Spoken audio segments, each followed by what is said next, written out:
Jadi banyak teman-teman bertanya, mengapa kok hasilnya stagnan ya?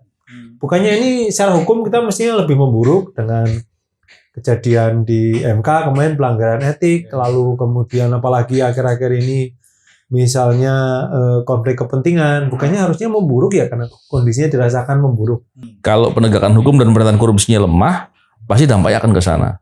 Tapi kalau praktek pemberantasan korupsinya itu dilakukan dengan efektif, dengan baik, dengan optimal, penegakan hukumnya juga dilakukan dengan berkeadilan, orang takut berbuat korupsi, orang juga akan takut berdampak ke sana. Sama juga investor yang datang ke Indonesia tidak semuanya kemudian butuh kemudahan berbisnis yang diharapkan dari Undang-Undang Cipta Kerja. Nah ini dampaknya juga akhirnya kita bisa lihat praktek korupsi belakangan ini sudah banyak, kualitasnya gede-gede. Dulu kita bicara uang miliaran, sekarang kita bicara korupsi triliunan.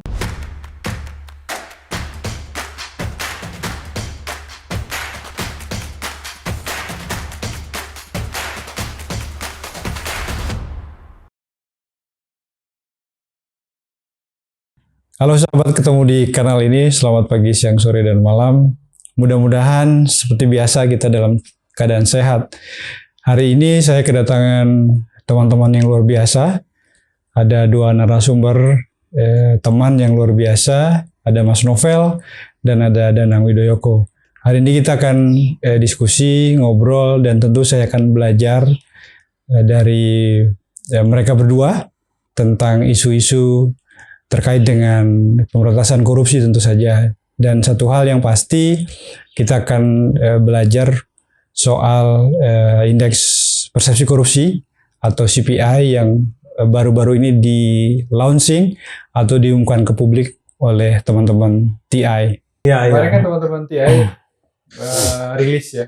Iya, iya. Yang paling baru akhir bulan ya, Nang ya? Iya, iya, tanggal 30. Kira-kira apa saja sih yang dipotret oleh teman-teman TI? Iya, sebetulnya skor tahun 2023. Jadi surveinya itu launchingnya di bulan Januari, jadi untuk tahun sebelumnya. 2023 itu skornya 34, tapi peringkatnya turun dari 110 di tahun 2022 menjadi 115. Jadi skornya sama, tetapi peringkatnya turun. Artinya ada negara lain yang naik ya? Iya, ada negara yang naik. Tapi kemudian survei itu butuh waktu ya, sampai kemudian menunjukkan perubahan.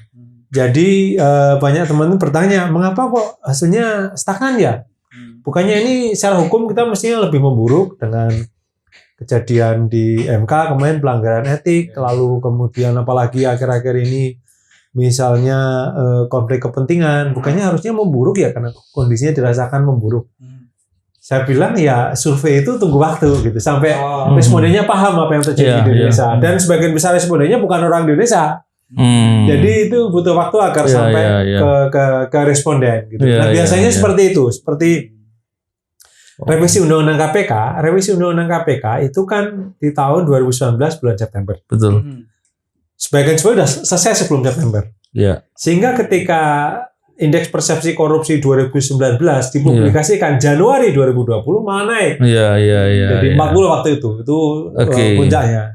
Tapi jebloknya di tahun 2020 setahun kemudian gitu ya. Jadi berbagai responden dari berbagai survei itu kemudian melihat perubahannya. Jadi ada waktu. Dia post fakta. Iya. Setelah fakta-fakta yang. Iya, setelah fakta-fakta itu lalu kemudian dia memberikan pendapat. Atau misalnya pertanyaan, mengapa indeks di bidang politik itu sebenarnya stagnan, tapi naik 1 poin, sebenarnya sangat tetap di bawah juga. Tapi kok sedikit berubah ya? Ya, bukannya ini menjelang pemilu biasanya mulai banyak money politik, uang apa pendanaan politik yang ilegal atau melanggar hukum. Ya itu kan di Januari, padahal surveinya pertengahan tahun lalu. Jadi belum terekam. Gitu. Terekamnya tahun depan ya. Terekamnya di survei tahun 2024 yang dipublikasikan 2025. Tetapi bottom line-nya sebetulnya yang membuat kita rendah skornya dan tidak berubah itu, yang pertama di bidang hukum dan politik ini belum berubah. Di bidang hukum itu satu sumber yang digunakan itu Rule of Law Index ya. Rule of Law Index itu menyoroti berbagai aspek di bidang hukum termasuk pemberantasan korupsi. Ya. Lalu kemudian di politik itu variety of demokrasi yang mereka sebetulnya menyoroti sebetulnya praktek-praktek korupsi politik di Indonesia, baik pendanaan politik maupun praktek pembelian suara. Itu yang belum banyak berubah dan tidak berubah memang dari dulu itu ya di bawah terus itu. Kemudian yang kedua yang sebelumnya menyumbang kenaikan indeks persepsi korupsi itu di bidang pelayanan bisnis. Itu malah turun sebetulnya. Sebenarnya agak ironis karena dengan undang-undang cipta kerja harusnya kan lebih mudah iklim bisnisnya membaik. Kan kampanyenya is doing business tuh kalau nggak salah. Ya kira-kira tujuannya itu memudahkan urusan bisnis lah. Betul. Tetapi ternyata responnya berbeda. Gitu ya. Barangkali karena surveinya global, mungkin kalau surveinya di beberapa lembaga negara tertentu itu mungkin naik. Karena memang kita mesti agak kritis melihat bahwa kemudahan berbisnis ini kan ada mitra bisnis kita ini kan beragam gitu ya, beragam dan di global ini ada pergeseran, terutama naiknya negara-negara investor baru, terutama Cina, India gitu, yang standarnya lebih rendah daripada negara-negara Eropa, Asia Timur ya, Jepang, Korea. Di negara Eropa ini kan konsumennya udah educated, mereka nggak mau beli barang yang melanggar HAM. Ada buruh anak di situ, nggak mau, mereka marah mereka. Itu standarnya tinggi. Betul. Atau kalau mau beli CPO kita itu harus ada sertifikasi. Sawitnya harus sertifikasi lingkungan, tidak merusak lingkungan. Membeli kopinya ini harus fair, petani harus juga dapat untung, dibayar dengan harga bagus juga. Kan otomatis harganya naik. Nah sementara investor yang lain itu tidak ada, konsumennya belum pada level itu gitu ya. Di Cina dan mungkin di India itu belum selevel itu. Jadi apapun ya oke lah diterima gitu. Misalnya yang paling ambil contoh ini sawit CPO kita gitu. Jadi 2 tahun lalu Transparansi Internasional Indonesia itu kami launching riset kami Transparency and Corporate Reporting, kami mengukur sebetulnya kepatuhan perusahaan-perusahaan sawit. Nah, kami tanyalah beberapa perusahaan dan salah satu pertanyaan ini kemudian nanya mengapa misalnya Sinarmas yang banyak diprotes kok skornya tinggi dibandingkan yang lain. Saya bilang loh, ya Sinarmas tinggi karena dia udah katakanlah dihajar teman-teman NGO, meningkatkan skor dan terutama pasarnya banyak di negara Eropa dan Amerika yang standarnya tinggi, jadi dia nggak mau main-main. Tentu Sinarmas juga perusahaan besar dan banyak perusahaan yang lain juga punya pasar di Cina, India yang tidak butuh standar yang tinggi. Nah di situ sebenarnya persoalannya kemudian. Sama juga investor yang datang ke Indonesia tidak semuanya kemudian butuh kemudahan berbisnis yang diharapkan dari Undang-Undang Cipta Kerja. Sehingga saya mungkin ini masih dugaan hipotetis sifatnya ya, perlu dibuktikan lagi. Bisa jadi mengapa kemudian skor kemudahan berbisnis kita tidak melonjak naik dengan Undang-Undang Cipta Kerja. Karena yang diuntungkan sebetulnya adalah investor dengan kualitas rendah sebetulnya, yang tidak butuh standar tinggi. Standar tinggi itu malah menyulitkan. Misalnya AMDAL, repot mereka kalau harus AMDAL gitu kan. Pertambangan kalau pakai AMDAL, nikel kita mungkin nggak lolos. Cerita hilirisasi lah itu kira-kira gitu ya. Jadi biaya mahal ya. Biaya ini Jadi, pengolahannya. Makanya kemudian seperti kritik teman-teman aktivis lingkungan itu kan menurunkan standar kita. Standar lingkungan dan berbagai standar lain hanya untuk kemudahan berbisnis. Sehingga itu tidak menjawab kemudian mengapa setelah Undang-Undang Cipta Kerja skor di kemudahan berbisnis tidak melonjak gitu ya, tetap di situ-situ aja gitu. Nah kalau Mas Novel nih lihatnya gimana nih Mas? Maksudnya gini, saya itu sebagai orang awam katakanlah ya, melihat isu demokrasi di kita khususnya di isu korupsi ini kayak apa ya? Saya kemarin bilang sama Danang nih kepoco-poco gitu. Kita maju dikit tapi mundurnya kemudian banyak banget gitu. Dan kita kayak berputar-putar gitu dalam beberapa hal, mungkin kalau perspektifnya agak pesimis gitu ya. Ini kok setback ya? Jadi gimana? Kalau saya melihatnya begini ya. Masalah korupsi dan penegakan hukum ya terutama. ini dampaknya kemana-mana sebenarnya. Kalau kita lihat bukan hanya terkait dengan isu korupsi saja, tapi juga berdampak ke ekonomi, lingkungan dan lain-lain. Biasanya kalau kita lihat ternyata orang yang melakukan praktek-praktek korupsi ini terorganisir, apalagi sudah ada oligarki tertentu, pastilah upaya berikutnya adalah bagaimana kebijakan itu dibuat dan bagaimana kemudian mereka bisa menguasai pemerintahan. Nah, kalau itu yang terjadi, mereka akan melakukan upaya untuk merusak demokrasi kan. Nah, ini yang kemudian akan berdampak kemana-mana. Dan tentunya saya yakin ya itu akan selaras dengan bagaimana penegakan hukum. Kalau penegakan hukum dan pemberantasan korupsinya lemah, pasti dampaknya akan ke sana.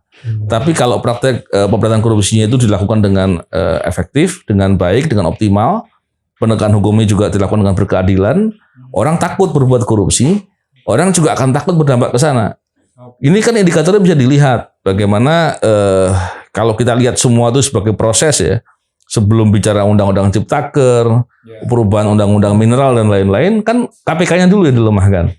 Kenapa itu bisa dilakukan? Ya karena tadi kalau KPK-nya masih berjalan efektif, masih berjalan baik, ini akan terus kemudian orang yang mau berbuat korupsi atau berbuat mengkondisikan kebijakan dan lain-lain khawatir ditangkap. Ketika kekhawatiran itu semakin sedikit, ya mereka akan semakin berani untuk berbuat. Jadi hambatannya dulu yang hilang. Iya, hambatannya dulu. Yang kedua, kita bisa lihat perkembangan dari penanganan perkara dengan menggunakan undang-undang tidak pidana pencucian uang. Dan ternyata pencucian uang ini kan semakin lama polanya semakin dilemahkan. Jadi kalau kita lihat belakangan ini penerapannya juga sangat-sangat berkurang. Nah, dengan begitu membuat orang dengan kalau kita menggunakan teori saya lupa jadinya. Jadi ketika orang itu mau berbuat, dia mau berbuat apa tidak, mau memilih berbuat apa tidak, tentunya dengan kondisi tadi resiko-resikonya semakin kecil, orang akan semakin berani untuk berbuat. Nah, ini dampaknya juga akhirnya kita bisa lihat praktek korupsi belakangan ini sudah banyak, kualitasnya gede-gede. Dulu kita bicara uang miliaran. Sekarang kita bicara korupsi triliunan. Bahkan kalau kita lihat tahun lalu lah publikasi dari Kejagung contohnya. Ada korupsi di BUMN infrastruktur, BUMN karya, 2,5 triliun fiktif, bayangkan. Mana pernah kita bicara itu selama ini? Kita lihat ini bengong. Wah, serius ini. Contohnya seperti itu. Dan saya yakin kalau di situ ada seperti itu, ini tentunya kalau diteliti betul masif tentunya. Kalau tadi soal TPPU itu Mas, itu boleh kasih contoh nggak Mas? Kira-kira trennya kemudian semakin katakanlah meringankan tidak optimal lah melakukan penanganannya. Ya, gini. Kalau kita lihat dalam dalam pengalaman saya paling tidak. Saya selalu memperhatikan orang yang berbuat korupsi tertangkap biasanya itu sudah banyak berbuat tuh. Sehingga penerapan undang-undang tidak pidana pencucian uang itu menjadi relevan. Dan ini bisa menjadi deterrent effect ya. Artinya orang takut untuk berbuat karena kalau berbuat resikonya apa yang dia lakukan selama ini akan terungkap dan itu akan berbahaya dan hartanya pun dirampas.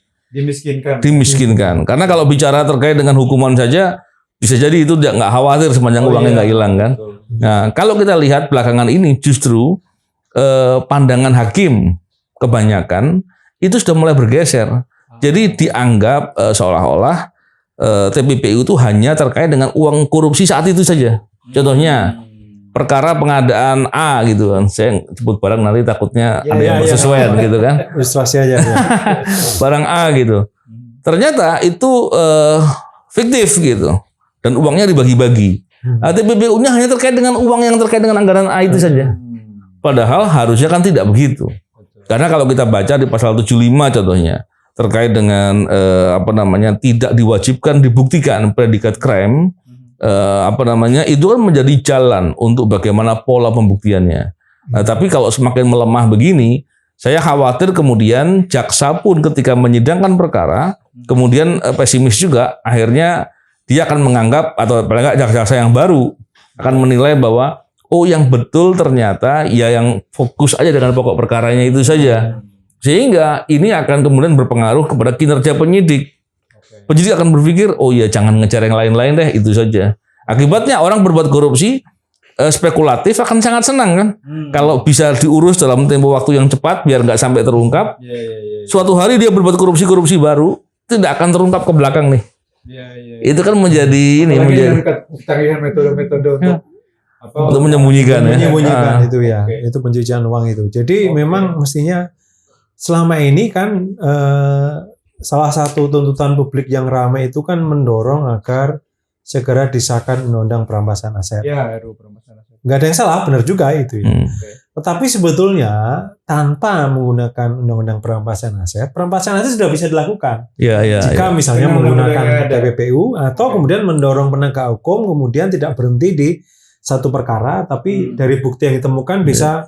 Karena yang terlibat korupsi ini kan mesti banyak dan tidak sekali dua kali gitu. Dan ini diperluas. Jadi itu sebenarnya sebagai sebuah alternatif. Jadi kalau sebetulnya penegak hukum bisa didorong sebetulnya menggunakan TPPU dan kemudian ada dorongan yang cukup kuat agar hakim juga menerima tafsir yang mungkin agak progresif tentang undang TPPU, tindak pidana pencucian uang, itu sebetulnya kita tidak perlu menunggu proses yang berlarut di DPR perampasan aset. Karena saya khawatir karena kita fokusnya ke undang-undang perampasan aset saja, nanti kemudian sudah waktu kita habis untuk menanti sesuatu yang tidak perjelas kapan akan disahkan, malah kemudian dikapitalisasi oleh beberapa partai politik tapi tidak punya, ya kan ada partai diklaim yang sudah kerja gitu untuk perampasan aset. Partai didorong TPPU tapi revisi undang KPK menolak. Waktu itu malah mendukung revisi undang KPK kan kontradiktif. Jadi sebetulnya ada PR bersama kita yang kita dorong sebetulnya penegakan hukum untuk mengembalikan secara optimal kerugian negara dan itu bisa dilakukan dengan menggunakan tindak pidana pencucian uang. Dan satu lagi sebenarnya kalau bicara terkait dengan tadi bahwa sebetulnya undang-undang perampasan aset ini di draft yang awal itu ada klausul yang sebetulnya mirip dengan illicit enrichment. Nah, kalau itu bagus dan itu sebetulnya kan sudah diamanatkan dalam konvensi UNCIC kan, dan itu sudah diratifikasi dengan Undang Nomor 6 ya kan, Undang Nomor 7 2006 kebalik ya. Jadi kalau melihat dengan pola itu seharusnya itu yang menjadi kedepankan. Dan kalau kita lihat pola untuk pemiskinan ya dalam perkara tidak pidana korupsi itu bisa dengan social cost, menghitung kerugian, menghitung dampak kerugian yang ditimbulkan. Bukan hanya kerugian langsung dengan lebih luas. Nah, ini yang harusnya dikedepankan dan itu bisa dilakukan tanpa merubah undang-undang. Mulainya dari mana kalau gitu? Kan tadi Danang bilang. Sebetulnya begini, kita sudah mulai loh. Kejagung udah menggunakan. Tinggal bagaimana itu diperluas. Contohnya begini, kalau itu diperluas, itu bisa digunakan oleh kejahatan-kejahatan yang lain. Bukan hanya korupsi, narkoba bisa. Karena di Australia itu itu dipakai untuk narkoba awalnya. Social cost itu. Social cost narkoba ya, termasuk ongkos rehabilitasinya harus dibayar dari situ ya. Dari situ dia pakainya. Awalnya kan itu sebenarnya. Jadi kalau di kita sebetulnya kita pakai untuk pencurian pun bisa. Contohnya gini, orang mobilnya dicuri, itu kan sekian lama dia nggak bisa pakai mobil. Harus sewa. Itu bisa iya. Jadi untuk semua jenis kejahatan. Makanya saya berpandangan begini, kalau pola penegakan hukumnya ini dirapikan, maka itu akan berdampak kemana-mana. Dan satu lagi yang lebih penting sebenarnya, kita bicara korupsi seringkali dikaitkannya hanya terkait dengan pemerintahan saja. Padahal praktek korupsi di penegakan hukum ini juga akhirnya membuat dampak perbaikan di sektor-sektor yang lain ini nggak terjadi. Dan akibatnya tentu kembali lagi kepada masalah IPK, masalah kepercayaan publik, internasional, dan banyak lagi. Wow. Ya memang kan ada semacam adegium yang pernah saya nggak tahu ini valid atau tidak. Ya, yang lain boleh korupsi, tapi jangan penegak hukumnya. Jadi kalau penegak hukumnya sudah korupsi, ya sudah kita kayak nggak ada harapan lagi. Dari mana kita harus mulai membersihkan? Itu bukan adegium, itu berangkat dari pengalaman real dari Hong Kong, SCIC Hong Kong, Independent Commission Against Corruption. ICAC Hong Kong itu kan dulu jadi model KPK ya, KPK lembaga independen untuk menuntut korupsi. Nah, Hong Kong itu mulai pemberantasan korupsi. Jadi Hong Kong pada masa itu sebelum Ekek tahun 60-an 70-an itu korup. Tapi mereka bisa membersihkan korupsi dari apa? Dari membersihkan penegak hukum. Mereka mulai dengan penegak hukum dulu, gitu ya. Jadi mereka mengejar waktu itu polisi-polisi yang korup, gitu kan. Setelah penegak hukumnya, katakanlah relatif bersih, bisa dikendalikan korupsinya, hukumnya kemudian bisa bekerja dengan baik, gitu. Jadi itu pengalaman di Hong Kong. Mereka mulainya dari penegakan hukum di sektor menegakkan hukum, memberantas korupsi di penegak hukum. Penegak hukum. Nah, diskusi untuk membereskan reformasi di lembaga penegak hukum ini kan tadi kita di awal udah ngobrol, kayaknya nggak ada kemajuan yang signifikan ya Mas Novel tadi sampaikan begitu. Apalagi yang mesti kita kerjakan? Karena kalau mau bicara soal effort kayaknya sudah lumayan banyak ya. Sebetulnya atau ya yang kamu yang Danar bilang tidak ada kemajuan itu betul, karena itu bukan pernyataan Danar ya, itu pernyataan, ini salah satu temuan dari Strategi Nasional Pencegahan Korupsi, laporan. Jadi salah tujuannya itu meningkatkan integritas penegak hukum, dan dari teman-teman yang di dalam itu progresnya lambat sekali di situ. Jadi sebetulnya yang dilakukan apa? Sebenarnya melakukan aja rencana yang sudah dijalankan, tapi kan nggak pernah kejadian sampai sekarang.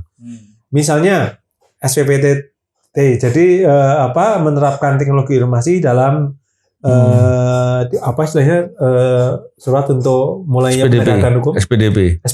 Itu kan harus dikoordinasikan, ada proses yang terbuka dan terkoordinasi, gitu ya. Ini di kalangan penegak hukum aja tidak satu suara dan mau menggunakan itu, gitu. Malah KPK-nya yang nggak mau. Awalnya saya duga polisi, ternyata malah KPK yang nggak mau menggunakan itu. Jadi itu suatu problem. Lalu kemudian soal harta kekayaan, pelaporan harta kekayaan, kepatuhan terhadap pelaporan deklarasi aset itu kan harus didorong di penegak hukum. Sebetulnya itu beberapa hal yang basic yang ini. Lalu berikutnya soal promosi dan mutasi ini juga, belum lagi soal perhitungan biaya perkara mulai dari perencanaan dan pelaksanaannya. Sebetulnya sebenarnya satu yang simpel yang kalau Danar dulu kan saya kenal secara personal, Danar ini kan banyak bergelut di isu otonomi daerah waktu kamu dulu di Pati itu kan. Ya sebetulnya mulai dari situ aja sebetulnya. Jadi yang dilakukan di Pemda otonomi daerah 10 tahun, 15 tahun yang lalu itu baru tahap itu sebagai penegak hukum yang itu aja masih belum jalan. Transparansi anggaran, kalau di Pemda kan transparansi anggaran, transparansi pengadaan, promosi mutasi seperti itu yang terbuka dan akuntabel. Nah, itu aja yang didorong. Ini yang sepertinya tidak mudah mendorong di kalangan penegak hukum untuk melakukan reformasi itu. Nggak ada shortcut ya. Kalau saya begini. Kalau saya melihatnya begini. Idealnya KPK yang dikuatkan. Dari KPK. Kita kalau mau belajar ya, kita juga mesti belajar dari orang koruptor lah. Saya yakin ya, pelemahan KPK itu bagian dari upaya perlawanan koruptor. Kalau kita lihat mereka saja menilai KPK itu sentral. Dengan KPK-nya dilemahkan, dia kemudian berbuat banyak hal tuh setelah itu. Dan sekarang terbukti kan. Jadi kita juga menggunakan pola itu mestinya. Bagaimana KPK-nya dikuatkan. Walaupun itu nggak mudah, dan yang paling utama tentunya political will. Ya. Kalau KPK-nya dikuatkan, ada dua hal penting di sana. Yang pertama, bicara penindakan, KPK bisa melakukan penindakan dan bisa mengambil alih penanganan korupsi yang dilakukan oleh penegak hukum lain yang nggak efektif atau yang koruptif. Dan KPK itu salah satu mandatnya, fokusnya selain penyelenggaraan negara adalah penegak hukum. Dia harus lakukan tugasnya. Yang kedua, dalam konteks pencegahan, KPK ini menurut saya belum melaksanakan perintah undang-undang.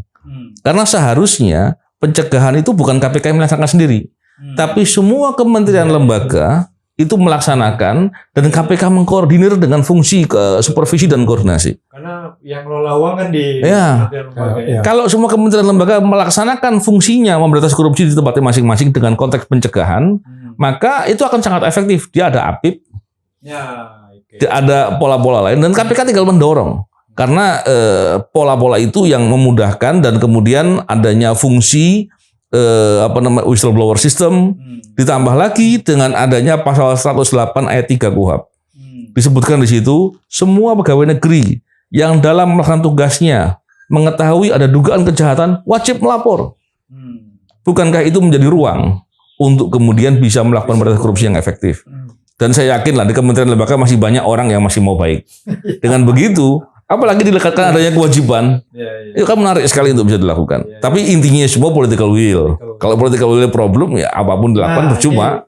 Kalau ngomong political will menarik nih kan momentumnya pas nih ya. Apalagi kita milih capres cawapres yang baru nih di dan legislatif juga ya. Dan legislatif.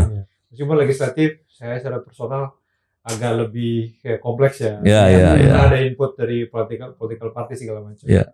Nah kalau pemilihan capres cawapresnya ini mungkin nggak bisa jadi, paling tidak bisakah kita menitipkan harapan bahwa ini bisa menjadi katakanlah babak baru gitu, agar political will yang tadi disebut Mas Novel itu bisa menjadi pintu masuk lah untuk upaya minimal penguatan KPK.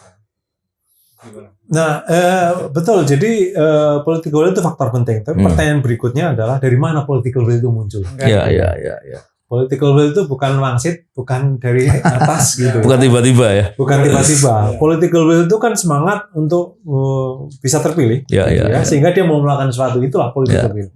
Nah, semangatnya itu apa? Dalam beberapa pilpres sebelumnya, Pak SBY menang pilpres 2 kali, 2004, 2009. Lalu Jokowi 2014, 2019. Itu tema utamanya sama. Memberantas korupsi, berhasil memberantas korupsi. Iya. Jadi itu isu yang paling populer. Dagangan paling nomor 1 lah. Kecap nomor 1-nya pilpres itu korupsi. Jokowi kan berkali-kali ngomong saya tidak akan memperlemah KPK, saya akan memperkuat KPK gitu ya berkali-kali. Ya itu kecap nomor 1 pokoknya. Nambah 1.000 penyidik ya. Semuanya itu dagangan nomor 1 selama pilpres itu pemberantasan korupsi. Oleh karena itu kemudian dari situ political will muncul. Sebab sudah berjanji lalu kemudian ditagih gitu. Nah, kemudian pertanyaan berikutnya, bagaimana dengan political berikutnya? Nah, itu tergantung lagi. Dagangan utamanya apa sekarang? Kalau yang saya khawatir sebenarnya dagangan utamanya sekarang bukan lagi kecap nomor 1-nya bukan pemberantasan korupsi, tapi saya khawatir kecap nomor 1-nya sekarang bansos. Sehingga kemudian itu bergeser. Jadi orang tidak perlu lagi mikir memberantas korupsi, meningkatkan kinerja, ya, melakukan reformasi agar semua pelayanan membaik.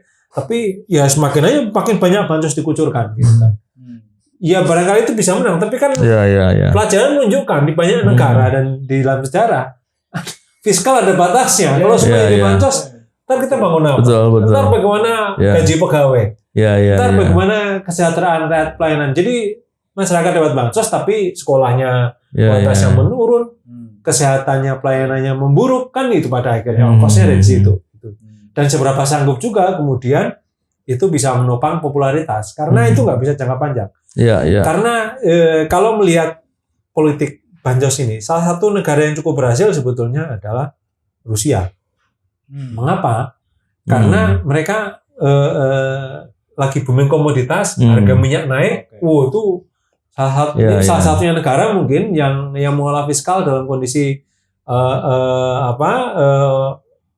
tidak defisit lagi, jadi mereka ada surplus penerimaan, surplus APBN-nya, sehingga kemudian dia bisa mengeluarkan berbagai macam fasilitas, bantuan dan hibah sehingga kemudian Putin bisa populer. Tapi kan kita tidak mendapat berkah itu, itu yang kemudian akan menjadi pertanyaan bagi kita, gitu. India, gitu ya, Modi bisa mungkin berapa kali berkuasa. Itu tidak pakai itu karena dia mendorong pertumbuhan ekonominya gitu ya. Jadi bukan pakai bansos. Jadi politik bansos itu ada batasnya dan itu tidak sustain dan itu lagi itu tidak akan mendorong munculnya political will itu. Itu kekhawatiran saya di situ. Enggak ada lagi faktor yang membuat munculnya political will untuk memberantas. Bicara bansos kita jangan lupa loh 2020 itu ada COVID dan kemudian masyarakat sangat memerlukan bansosnya dikorupsi.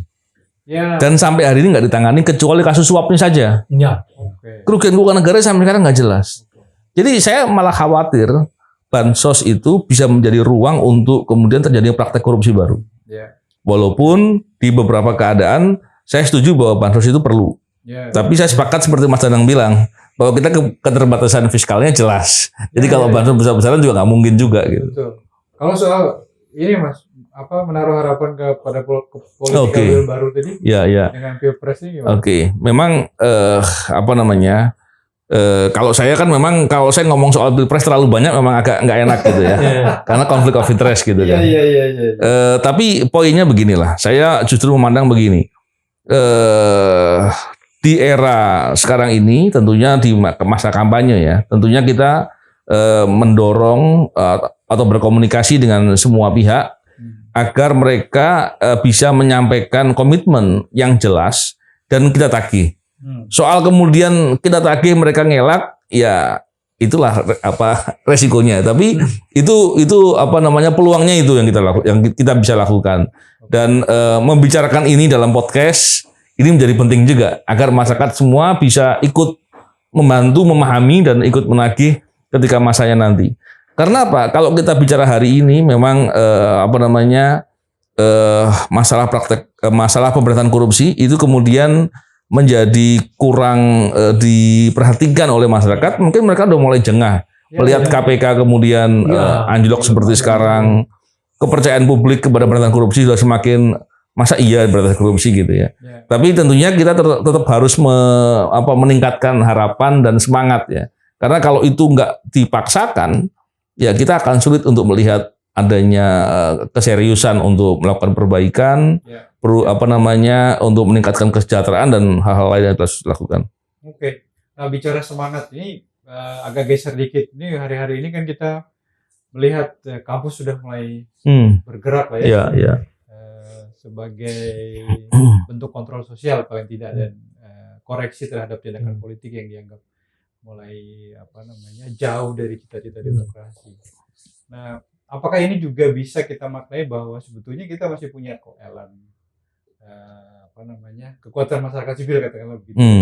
Di tengah kalau kita refleksi di internal kawan-kawan masyarakat sipil kan ketika ada pelemahan KPK, ada omnibus yang kemarin jalannya cepat banget dari kita kecolongan tuh kita ngerasa kayaknya mulai lemah nih masyarakat sipil dengan situasi kampus-kampus belakangan ini mulai bergerak, bahkan kan kayak gelombang air bah gitu, terus gitu. Apakah itu bisa kita maknai gitu, Danang? Ya tentu itu sebagai ini ya bisa dikatakan bahwa yang bergerak ini kan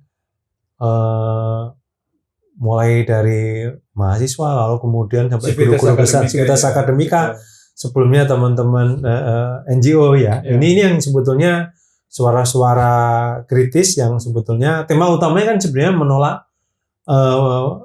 penurunan demokrasi ya, pelemahan demokrasi, dan salah satu indikatornya adalah pelemahan KPK, Mahkamah Konstitusi. Jadi demokrasi melemah karena lembaga-lembaga pengawasnya diperlemah gitu kan. Nah, itu kan keresahan itu. Nah, ketika lembaga pengawasnya diperlemah lalu kemudian berbagai praktek itu tadi yang mengarah kepada pemilu yang tidak fair dan tidak adil itu kan mulai bisa dilakukan, muncul dinasti politik. Ini kan setelah semua lembaga pengawasnya diperlemah. Termasuk juga masyarakat sipilnya juga melemah karena waktu itu ada polarisasi gitu. Tetapi sekarang sebetulnya yang kita saksikan sebetulnya adalah munculnya kesadaran bersama ya.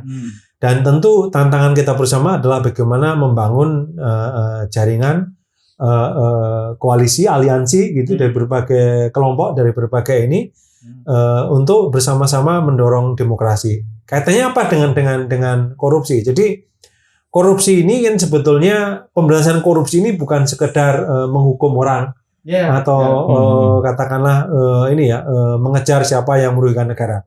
Lebih dari itu sebetulnya keberadaan dulu Mas Novel dan KPK. Ini kan membuat takut yang berkuasa ini untuk melakukan sesuatu. Iya. Itu mencegah secara nggak langsung ya. Iya. Jadi itu sebagai lembaga pengawas yang belum apa-apa dengar namanya ya udah batal dengan mau bikin ini batal gitu kan. Tetapi ketika ini semua lembaga pengawas diperlemah, ya udahlah kita ini kan jadi berbagai praktek fraud katakanlah, kolusi gitu dengan mudah dilakukan gitu ya. Karena lembaga-lembaga pengawasnya sudah diperlemah. Masyarakatnya juga udah sibuk dengan polarisasi ya. Jadi sekarang menurut saya sih tugas kita bersama untuk membangun jaringan dan kemudian juga melakukan pendidikan publik secara masyarakat, karena harus kita sadari bahwa dari sisi ekonomi dan pendidikan masyarakat kita ini kan masih cukup rendah ya. Artinya proporsi masyarakat angkatan kerja kita yang cuma lulusan sekolah dasar itu masih tinggi. Artinya kan kemudian masih mayoritas. Yang kita lulusan perguruan tinggi itu kecil proporsinya. Itu yang saya kira membuat kita harus kerja keras bagaimana menyederhanakan gagasan-gagasan besar ya. Jadi pemberantasan korupsi itu tidak mudah dipahami. Saya ingat ada teman poster mengatakan ya dinasti politik nggak nyampe di bawah. Ya benar karena memang nggak nyampe di masyarakat. Apa jadi itu dinasti politik? Iya. Itu kan tidak sampai ke mereka. Jadi tantangan kita adalah bagaimana kemudian menerjemahkan gagasan ini kepada masyarakat. Artinya kemudian bagaimana protes keresahan kampus, sivitas akademika, masyarakat sipil dan teman-teman yang aktivis ini juga menjadi keresahan bersama. Itu yang saya kira tugas dan tantangan kita bersama sih. Kalau saya melihat begini. Kita melihat dari polarisasi dulu. Memang polarisasi yang terjadi beberapa waktu yang lalu, itu saya kok tidak melihat atau saya menduga itu bukan terjadi secara normal. Saya khawatir itu adalah by design. Ada upaya intelijen yang melakukan sesuatu untuk memecah belah atau memisahkan masyarakat dengan masyarakat sipil, dengan NGO, dengan apa namanya lembaga-lembaga yang tadi yang untuk pengawasan yang kuat tadi. Dan itu berhasil. Nah iya nih Mas Novel dikadrunkan jadi semua orang takut pada dibilang radikal lah apa segala macam kan luar biasa itu. Dan itu saya tadinya nggak yakin bahwa itu bisa. Jangankan Mas Novel, saya itu Katolik Mas. Jadi kadrun juga karena di presiden. Karena ada satu teman yang Buddha, dia juga dibilang itu kadrun. Jadi ngawur aja. Tapi oke lah, kita melihat ke apa yang terjadi sekarang di mana para guru besar, akademisi mulai bangkit, mulai sadar. Ini mesti kita jadikan sebagai momentum ya. Dan menurut saya memang kita mesti harus menguatkan lagi dengan cara menguatkan komunikasi antara masyarakat sipil dengan masyarakat pada umumnya. Dengan mahasiswa, dengan anak-anak muda, dengan kalangan akademisi agar kesepahaman itu semakin kuat. Karena kalau itu diperkuat, saya yakin itu menjadi kontrol yang luar biasa. Dan kalau itu kemudian bisa dilakukan, saya optimis ketika informasi-informasi dari kalangan masyarakat sipil yang banyak menggali informasi, melakukan riset dan banyak hal yang lagi dilakukan, itu bisa dipahami dan kemudian menjadikan semangat bahwa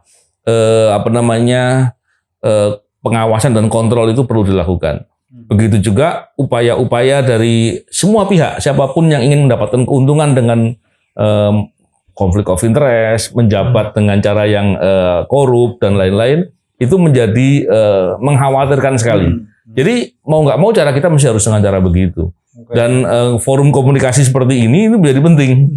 Sekaligus menyampaikan juga pesan ke masyarakat bahwa kita perlu bersama-sama. Karena ini kepentingan kita sendiri. Kalau nggak kita lakukan ya sulit sekali untuk bisa diperbuat.